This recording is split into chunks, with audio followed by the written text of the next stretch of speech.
আজকে কৃষকে স্কুলে দিয়ে এসে রাজ একেবারেই বেডরুমে ঢুকতে পারিনি। আসলে সপ্তাহে একদিন আমি মাসিদের নিয়ে বাড়ির ডিপ ক্লিনিং করি।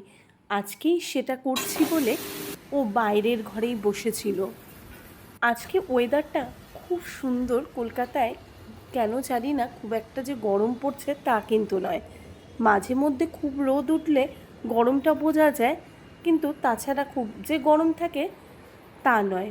আজকে আমার প্রচুর কাজ ছিল। আসলে রান্নাটা সেরে মাসি কতগুলো বীজ দিয়ে গেছিল গাছ লাগাবো বলে ভাবছিলাম।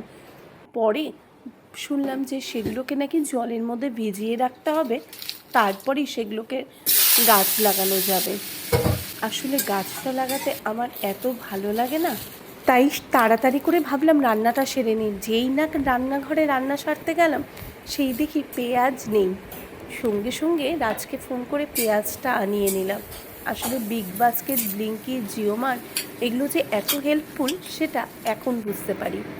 দিয়ে দিলাম কড়াইয়ে সর্ষের তেল, তার মধ্যে চিংড়ি মাছগুলোকে ভালো করে ধুয়ে হলুদ লবণ মাখিয়ে ভাজা করে নিলাম। চিংড়ি মাছগুলোকে উঠিয়ে নিয়ে আবারও কড়াতে সর্ষের তেল দিয়ে দিলাম তার মধ্যে পেঁয়াজ কুচি, রসুন পেঁয়াজ বাটা, জিরে, লাল লঙ্কা গুঁড়ো, হলুদ গুঁড়ো দিয়ে ভালো করে নাড়াচাড়া করে কষা কষা করে নিয়ে মশলাগুলো তার মধ্যে চিংড়ি মাছগুলো দিয়ে দুটো এলাচ দিয়ে নামিয়ে দিলাম। চিংড়ি মাছ এত টেস্টি হয় না এই চিংড়ি মাছটা। তার সাথে করেছিলাম একটু মাছের ঝোল, লাল শাক। আজকে আর আমি প্রথমে খাবো না। আসলে রাজ বাড়িতে আছে, কৃষও বাড়িতে আছে, তাই ওদেরই আগে দেব। এই দেখো, এই যে লাল শাকের এই সিডগুলোর কথাই আমি বলছিলাম। একটা লাল শাক, একটা হচ্ছে পালং শাক।